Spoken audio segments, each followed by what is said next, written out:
What's Chinese New Year? Well, yes, but this, I mean, are we supposed to pick the one? No. Oh, I'll never tell you that. You get the red envelopes, they're supposed to have little gifts inside. The kids, a lot of people give them to the kids, but if it's on a push, I think you're not supposed to do that. So,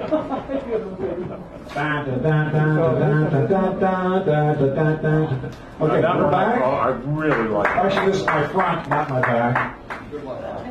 We're going to bring up Eric Murphy next. Eric Murphy, then Greg Pond, then we got, is this Nick, and then Sarah, and then Karen, and then Clara, and we'll call it a night. I'll give away these fabulous prizes, which I've designed, like I like to say, with your mind in mind. Bring Garrett up with a nice round, please. All square, rectangle, parallelogram, Instagram. Oh, I hate that. Never mind. Those Instagram people. Actually, I don't. Not nice to hate. Is he the mini feature or the? Claire is the mini feature. No, I'm not. No, Karen's the mini feature. Sorry, Karen. Sorry about that. I get mixed up in my old age. Called left out of the party again. Yeah. It happens every now and then. It's practically routine. An event, exhibit, or novel comes along that claims their result in the cultures of the land. Look, there's a white one, and that's all right.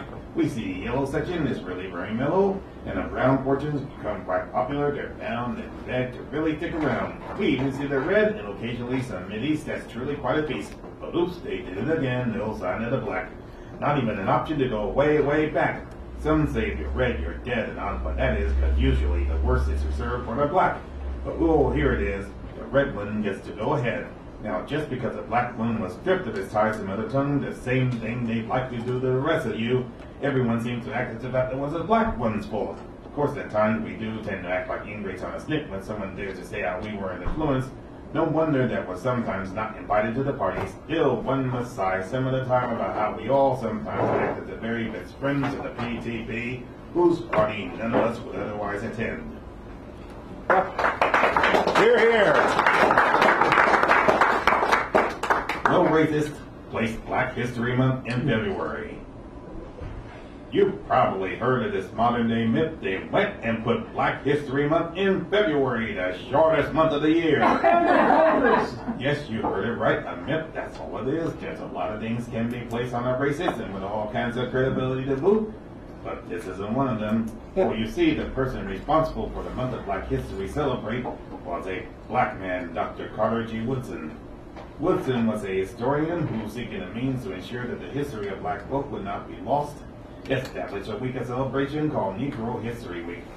But why, you ask, or more likely, well, if this Woodson guy was so concerned about black pride and sense of history, did he pick Little February, the shortest month of the year? And the coldest. February was a month in which Dr. Woodson's former heroes, Frederick Douglass and Abraham Lincoln, whose importance in black history were both without question were born. Damn right. And of course, Negro History Week became Black History Week, became Black History Month. And given the immense impact of Dr. Woodson's creation, what on earth would make anyone believe that some silly racist could invent and plan a Black History Month? A racist didn't put Black History Month in February. A racist couldn't put Black History Month in February, or do much of anything bordering on worthwhile, so don't give any racist so much of a credit. Black history is too big in importance and magnitude for some racists to carry so much into fraction, much less place. And besides, haven't you heard of the adage about big things coming in small packages? Yeah. Right on.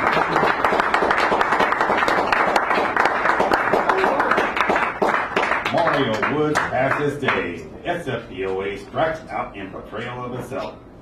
The San Francisco Police Officers Association, in a recent public performance concerning the execution of one Mario Woods, displayed solidarity in their usual petulance, even after being given a chance to go first. When the supporters of Wood were listening, as soon as POA was done whimpering about how so few of the populace would give them accolades for killing yet another man of color, not to mention a proposed Board of Supervisors bill honoring a day for Mario Woods, Estes, supposedly finest, walks off in a huff, but not before threatening the Supes with all kinds of damnation. That warning did accomplish one thing, a most pleasant surprise. It united the Supes into acting as one, namely to make that day for our Mr. Woods a no-pun law of the land. In a futile attempt to save their performance, the POA wails enough waterworks to empty hedgy about how the officers who die in the line of duty.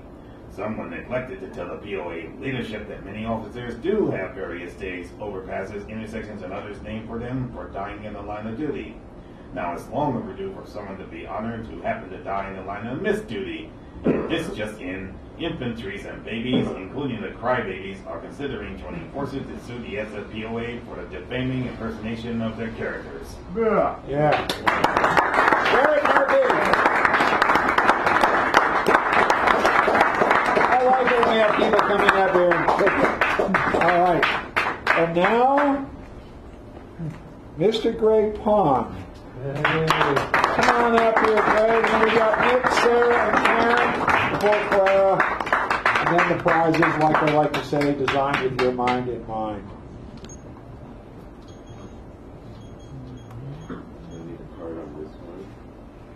Well done. This is by Claude McKay, entitled If We Must Die. If we must die, let it not be like hogs, hunted and penned in an inglorious spot, while round us bark the mad and hungry dogs, making their mock at our accursed lot. If we must die, oh, let us nobly die, so that our precious blood may not be shed in vain. Then even the monsters we defy shall be constrained to honor us, though dead. O kinsmen, we must meet the common foe, though far outnumbered. Let us show us brave. And for their 1,000 blows deal one death blow. What though before us lies the open grave? Like men, we'll face the murderous, cowardly pack, pressed to the wall, dying, but fighting back.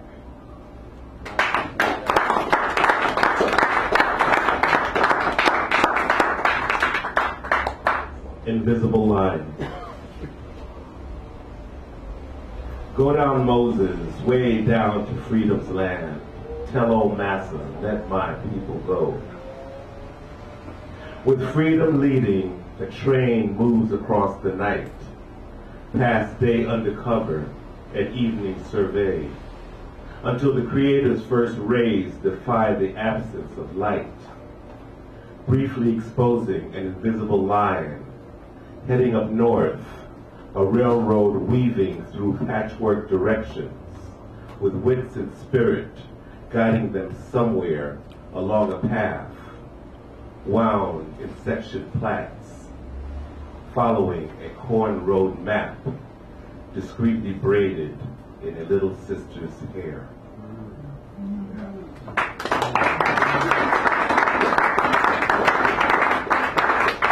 Did you write that one or somebody else? Yeah, I did. I wrote that one. Yeah. Thank you. I wrote this one too. This is Mr. Wilson. Across his receding crown, scattered snowflakes fell, a salt and pepper carpet on his head that didn't melt. He felt things growing older, so he started moving slower, so he'd have time to smell the roses that were planted long ago. He lived his life from knife to spoon, rising in status from darky to coon, sun to moon and hand to mouth, working only menial jobs, a victim of Jim Crow, though he wasn't born down south. In mute humility, he served until he forgot his own name. They now call him Sir when he used to be boy, but their tone remains the same. His broad back bent from years of subservient strain, long after a tough life left his scars and stains on the rock-hard shins that support his arthritic frame. Aching from years of bowing, bending, and scraping, being pushed to the limit, but his spirit never breaking. His broad back curved from scoliosis and mental stress, and all that kept him off those knees were a pair of gimpy legs. He bore the fate of the working poor, more than once the token black, but never more than graveyard shift guard, with nightstick, uniform, and hat. Just another spook who sat by the door. His broad back strong enough to keep him erect, to keep the rope of racism from coiling around his neck, while the brothers they hung from the lynching trees were the ones they could outrun, the ones too proud to beg, the ones whose pride or education proved too great a threat. His broad back braced against any storm that may await, always leaving a means of escape from the pains on days when he felt like hell, which were often chased like the blues with booze, though he never felt inside a cell.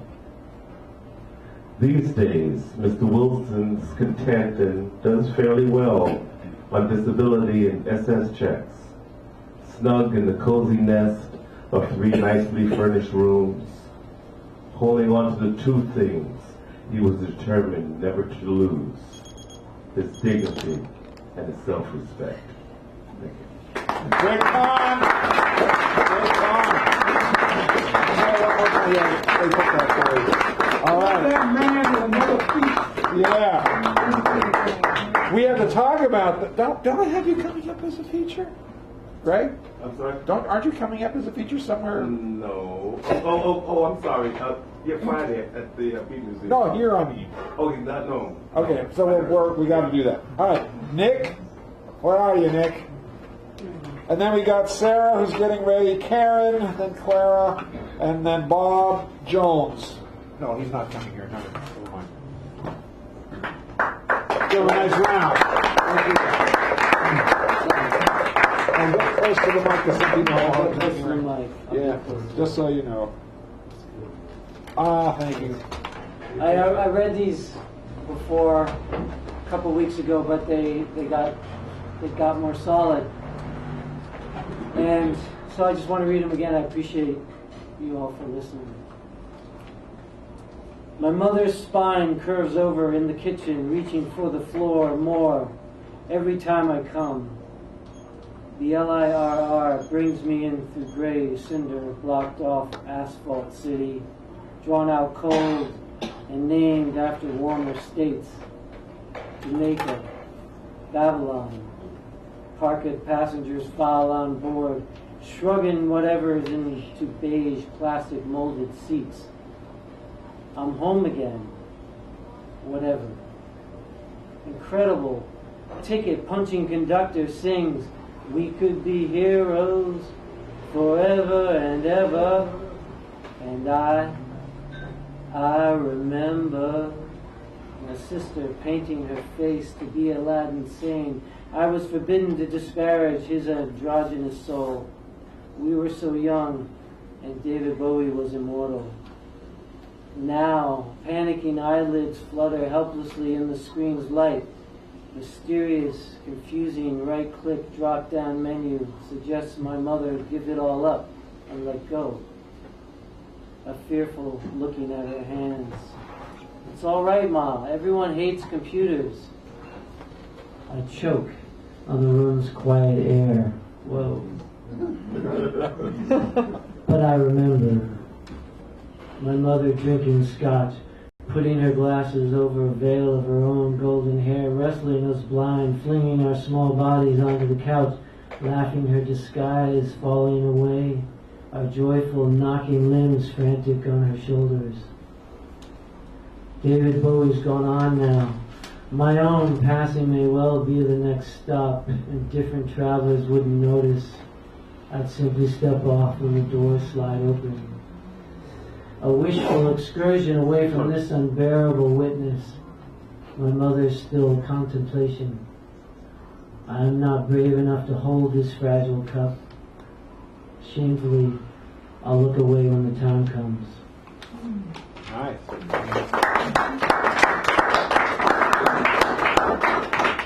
Yeah, the plug became unplugged and I didn't notice it, so I put it back in the middle of the time. That was alarming. Courage on that. There's a lot of courage. Thank you. Yeah, I feel scared. That must mean there's courage around. All right. Here's a place to come and say what you need to say, so we love it. Thank you. All right, here we go. Salty linens creak underneath dreamery, laying before me sadly, olive skin, beautiful, knowing eyes.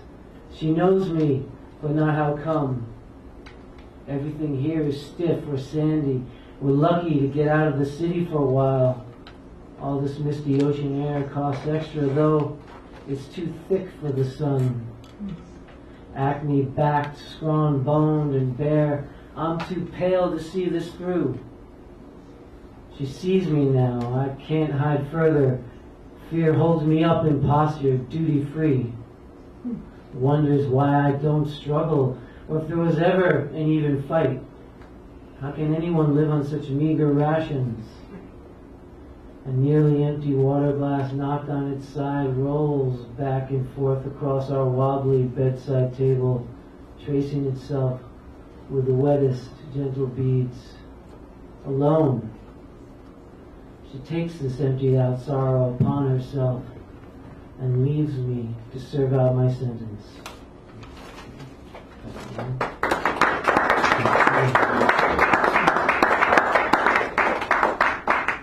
Here's the last one. Excuse me, I believe I asked to see your wiring diagrams, the ones from that other house, that other life out in Oakland. No matter, it's personal. I've no business looking behind your paneling.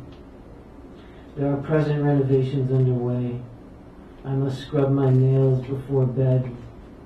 You must tend to your charges. Keep the kettle on. Thank you. That was Nick. Thank you. Really, keep coming back. It works. Now we have Sarah, who is new here, so we have to give her the treatment. Sarah!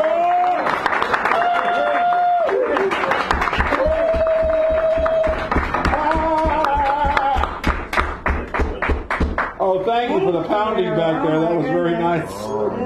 Nice effect. Okay, I gotta lower this. Oh, yeah.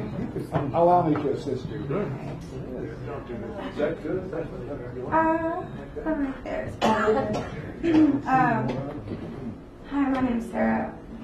Thank you everybody for sharing tonight. It's been really a lovely evening. It means a lot to me coming to an open mic where there's such attention and silence, and I really appreciate it. So thank you for welcoming me into this space. Sorry, I didn't realize it was mostly poetry, so I have my ukulele, but It's fine. You like music? this is my poetry, so Everything. Brings his saxophone every once in a while. Really? Yeah, so there we go. And we have guitarists who show up here. All right. So I just moved to the Marin, Olima area. I'm from the East Bay originally, so some of your poems, I could really picture it so well. And yeah, there's a real dichotomy between that beautiful, wholesome nature and the imposition of wealth and humans in there as well. So I've really been feeling that. I live in a quaint little cabin in the woods, and that's why I've written these songs. So. All right.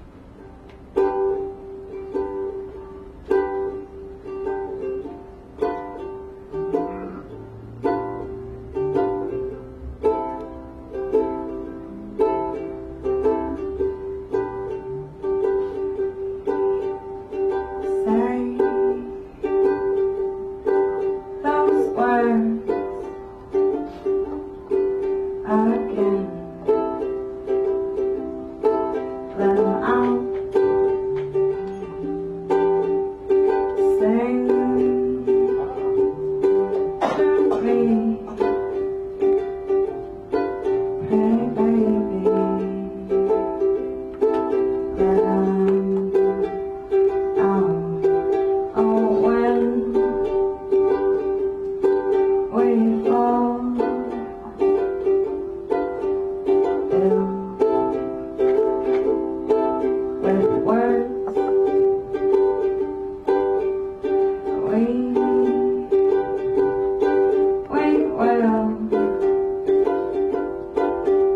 baby.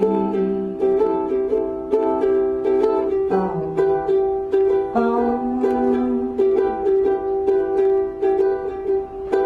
oh, when we left the surface so deep, just how blue that baby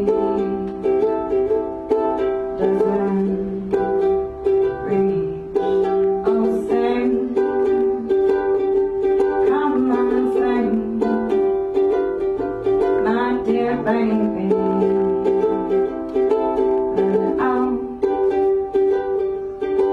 Oh, sing, come on, sing, my baby. Fall, fall, fall, fall.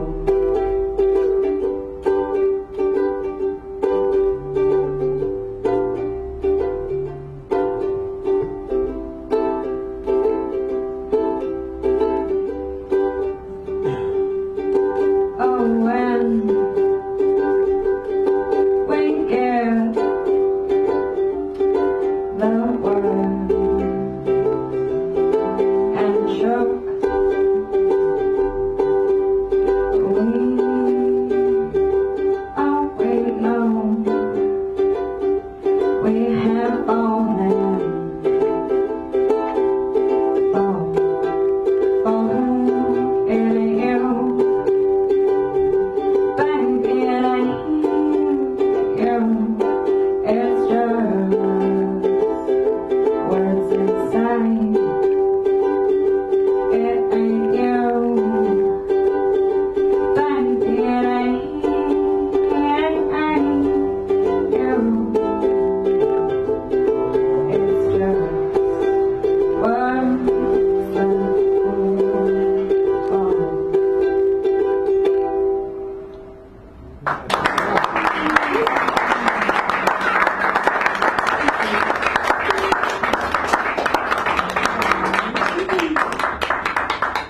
Thanks so much. I wasn't aware of the theme, but this song's maybe the most appropriate I could think of. This is the first song I wrote on the ukulele about 4 months ago.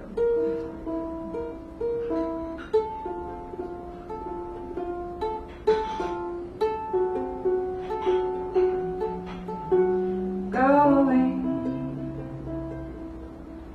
away from the days I was young and I loved in the wrong way. Yeah, and these pains that came my way. Now I know, now I know it's gotta change if I ever wanna love anyone again. I got to open love. Ooh, oh, oh. Ooh, oh, oh.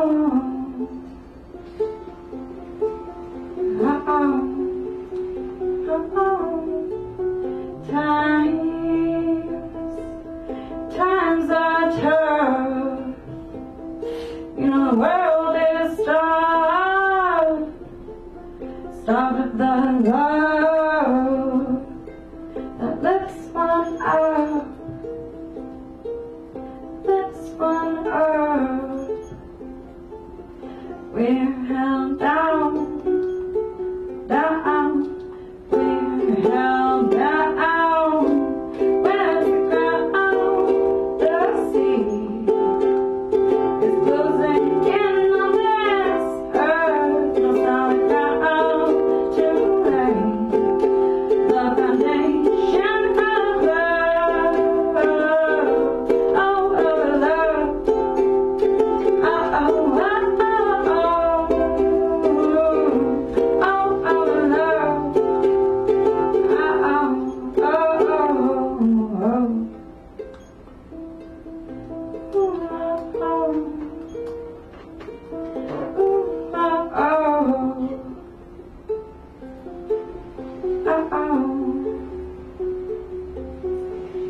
Now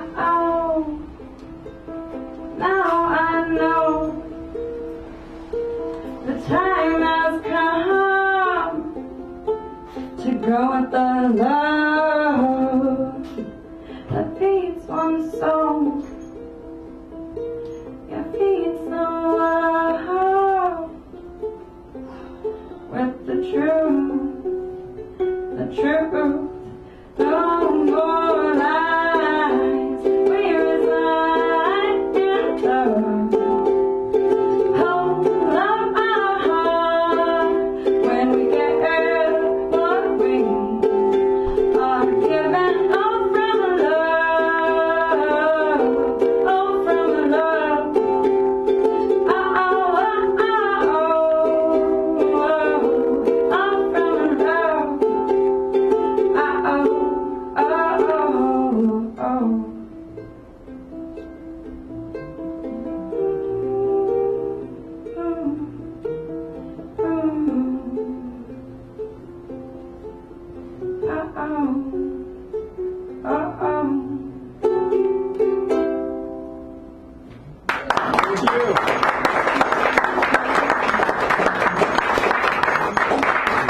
Sarah G.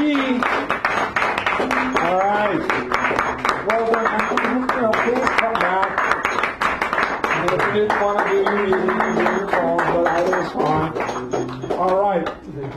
Our mini feature, Karen Melander Magoon, is next before Clara, the supervisor closer. Bring her up with a round.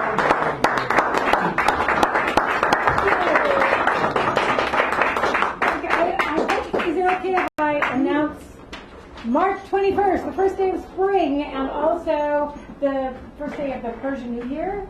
I would love it if you would come to a spotlight on refugees called a poem. Okay, thank you. A poem called A Poem for Refugees and Immigrants, and there will be about 20 poets. You can probably still be a poet there. Anyway, at the Unitarian Universalist Church Center on March 21st, 6:30 to 8:30 or 9, and please come. Yes. Okay. Thank you so much. You'll add Can I keep this? Yes. Okay. And I appreciate so much the beauty of so many of the presentations and the beautiful dignity bestowed and used to describe Black history. I am going into the Black Lives Matter and the horror of our most recent past, and I'm kind of glad that everything has been so illuminated with the great figures of our Black history this isn't that too much. So anyway, Can I just interject something Yes. really related to that? It's what she was just saying is really important, but there's a film out that covers it really nicely in a chunk of the film. What's his name? Michael Moore's Where Do We Invade Next? Mm-hmm. I will say, if you don't go see that movie, you won't see what the other world, the good world, lives like. It is absolutely incredible. Everything from the Norwegian prison to how the Germans took care of what they are still cleaning up the mess they made, and how they do that, and why can't we do that here? And how the Tunisian women went on a rampage, overthrew the government, and reestablished medical facilities for women. I mean, just case after case after case. And I just want to, that's a place, anyway, I'll stop now. Great statement. No, thank you. That's a great statement. That the heroes are not, there are still heroes to be. You all can be heroes. We can still save this world. And I think that's the message. Yeah, there's a lot more love. That's right. That's right. So this is the shadow side, but that's okay. That's okay. Chokeholds, murder of innocent bystanders who happen to be Black, killing of someone who happens to be Black, walking down a staircase because an elevator isn't working, countless other examples of death by police, our protectors. Trayvon Martin was killed in Florida reaching for candy in his pocket, in a state that allows killings for suspicious behavior. Killings by white people, of course, who are standing their ground. It doesn't have to be that way. In a larger sense, we need an entire change of attitude by nations as well as individuals, where human life is recognized as sacred. Prisons and civil murder, the so-called death penalty, a total anachronism. In Paris, we all know of the killings of journalists and workers at a newspaper office, and later killings at a kosher market, and heads of state coming to march for press freedom and against random killings, saying, "We are Charlie, nous sommes Charlie," for the death of the editor, Charlie Hebdo. We also noted that at the same time, Boko Haram, an extremist organization that swears murder to Western education, killed 2,000 people in a little village in Nigeria. It doesn't have to be that way. Murder and massacres, killing of innocent people, black, brown, white, poor, so often young people, doesn't have to be the order of the day. It doesn't have to be that way. In Sri Lanka, where 55 children were taken hostage, the mothers went to the Office of Nonviolent Peace Force and asked for help. They went together to the armed hostage takers and asked for their children back. The children were returned. The hostage takers wanted attention for inequities between tribes and national military. They didn't really want the children. People want others to recognize that they are people, that they deserve equal rights. They are tired of inequities and domination by others. The ways of slavery and feudalism, the dominance of rich over poor, can only bring misery, hatred, and vengeance. Murder on both sides. Murder by the oppressor who is afraid of the oppressed, and murder by the oppressed who resents the oppressor. It doesn't have to be that way. Jesus was killed by everyone. Yes, there was Herod the king and the Roman soldiers and the Jews whom Peter accused of Jesus' death. And yes, he was in a sense not a victim, but a willing martyr for all of us. Jesus dies every day and innocent is killed. We all die when others are killed by our own society. We say, "Nous sommes Charlie." We are Charlie. I am Charlie, but we are all victims of all violence. And we are all oppressors until we can stop the carnage. We are all Trayvon Martin, the young black boy with candy in his pocket who was gunned down in Florida. We are all Martin Luther King, Gandhi, Jesus. We are the victim. We are the oppressor. Since we are part of the human condition, yes, we are all human. And humanity has an obligation to be holy. I say that again. Humanity has an obligation to be holy. Right on. In June 2013, a man stood in Taksim Square in Turkey as a protest against the government taking over the People's Square. Hours later, hundreds of people joined him. Then thousands of people throughout Turkey joined him by simply standing quietly. Eventually, the police moved in and the standing man moved away. But he is remembered. His name was Erdem Gunduz, but he will be remembered as the standing man. Gezi remains a park for all people. Prior to his stand, there was a police, violence. Then there was silence and peace. The park the government planned to develop for the rich remained a park for the people. We can all stand for justice. It doesn't have to be any other way. We can all stand for justice quietly or vocally, but in peace. Love is where we began and where we are going. Love is our destiny, our soul, our hope. Black lives matter. Because all of us matter, because we are here on earth to care for each other, not to destroy. We are here to walk with mothers who want their children back, or to stand with the standing man against injustice by governments. We are here for each other and for the God that is within us, making us whole. We can be holy. It doesn't have to be any other way. We are all holy and full of love. As Martin Luther King Jr. once said, the time is always right to do what is right. It has to be that way, for all of us matter.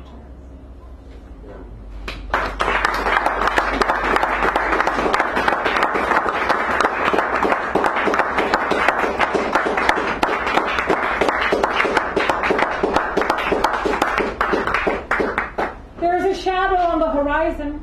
The arm of injustice and deception spreads a dark, dark shadow. We carry candles to lighten the dark, to shine for emancipation, voting rights, open internet, free speech, end to mass incarceration, death penalty, stigmatization borne by children for lifetimes incarcerated once for being black or poor. We carry candles, but there is not enough light.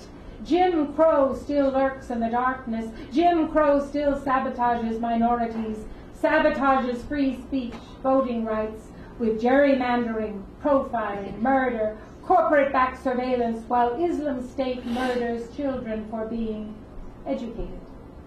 We murder children, or the poor, for being poor, for being black, for being unable to afford an education, for walking in the streets unarmed, for walking downstairs unarmed, for selling cigarettes to pay the bills unarmed. Only 11,501 allegations against city police officers in New York were filed in 2013. Only. Only 7% in complaints in 2014. Only. Ironic that police officers hired to protect civilians are trained in Israel to treat civilians as enemies. Where is the power of law? Where is the power of the First and Fourth Amendments to our sacred Constitution? Where is light sufficient to erase the dark shadow of injustice?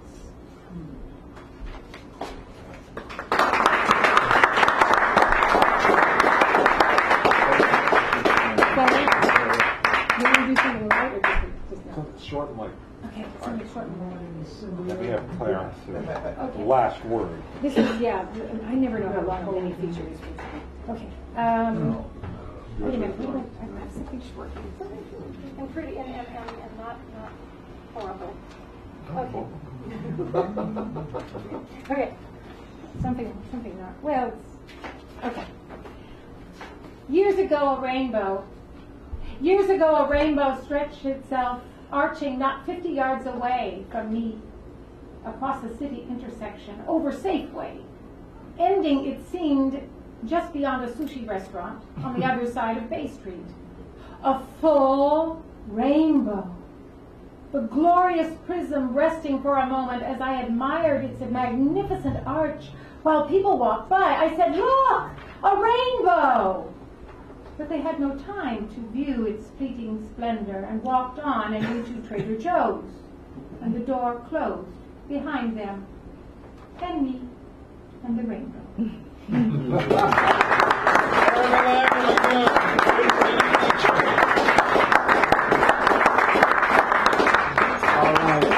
Give that woman a speech. Yeah. I'm going to put that down. All right, so now we have Clara, who, this is one of the door prizes that is new, the last word. So this person gets the last word. Come on up, Clara, and kick us out of here. To take care of those prizes. Yay, Clara! And then have the show. Yeah. Is that all right? Yeah. That's the last word is you're the last speaker, and I'm just the last speaker. you can say what you want to say. Okay. Well, I'd like to share a Valentine's Day poem because I know it's a little late, but I heard you read one, so Never too late for that. let's go. Sweet croissants. Sweet croissants, sweet croissants, powder sugared sweet croissants. Morning run to Good Life Grocery, pining for some sweet croissants. The bins were empty, delivery was late. No luck for my sweet croissant. chocolate, plain or almond crusted, for my baby's sweet croissant. Read the papers, chatted with the clerk. She said her boyfriend would never run out unshaven to buy her a sweet croissant. At 7:30 they came, smiling, chocolate, plain, and almond crusted.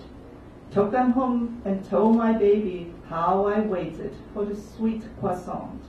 She gave me a kiss, patted my cheek, said, "Someone's sweetheart is always sweeter than one's own sweet croissant."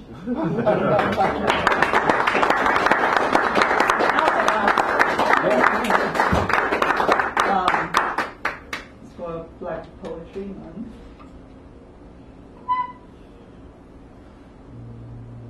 From night to light, the path is long and rugged, guarded by stars. Thank you. Thank you. Thank you. With the last word. All right, now my penultimate favorite time is when we take care of these door prizes. So we'll just go over them very quickly. A bunch of stuff that I printed out that's part of the book that I came out with, but this is like the off copies, and what am I going to do with this? Haiku from various notebooks. This is, my glasses right there.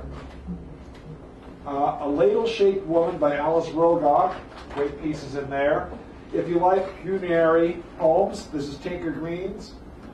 John Rowe, Martin Hickle, Philip Levine, and then you can get, like what Claire did, the last word, or you can decide what would be the keynote next time, choose next week's theme, which is going to be Black History, but we can add something to it.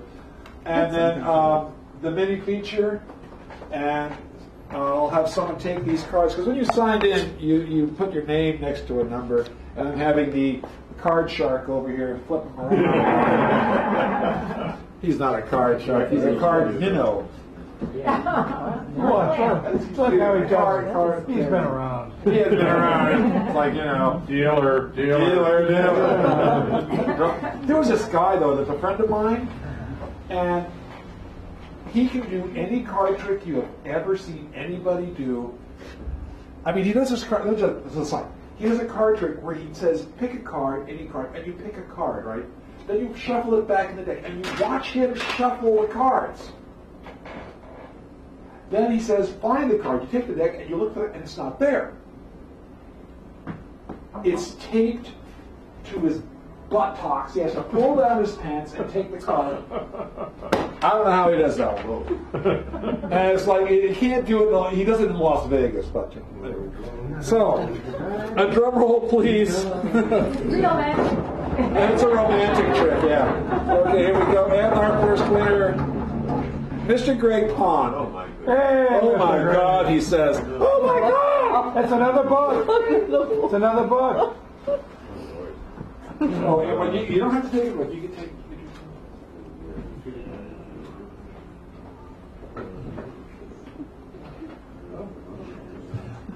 Are you going to live long enough to read them all? That's the question. Phil Levine? That has some good pieces. Martin Hickle, he goes for the Hickle. All right. And is Hal Robbins here? Oh my God. Oh my God. Any one of these fine prizes designed with your mind in mind can be yours. I like the design with your mind in mind. That's not my original. Your mind in mind. Yeah. I guess I'll take the keynote. He takes the keynote. What a nice guy. We love that. Hal Robbins. All right. He died-y hooty doody, fruity tooty woody tooty. Oh, Mr. Owen Duckle. Yeah, Owen. Mr. Owen.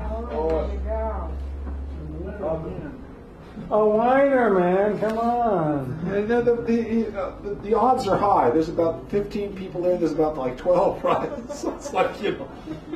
What'd you take? Oh, the funerary poems. Oh yeah, there's some good ones in Yeah, there. we're all gonna die. I read those when you got depressed. They were so good. Can't spell funeral without F-U-N. Yeah, puts the fun in funeral. Oh, Mr. Garrett Murphy. Hey, Garrett. Garrett, come on up here, take something. Oh, no, we got it. Ow.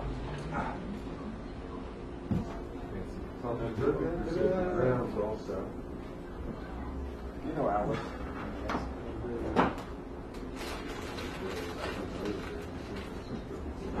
Now we find out the next winner of the evening here. Richard Sanderell. Oh, I passed. You pass? Okay, then I'll go to the next person. That would be David Air the Knight. He saw the number on the card.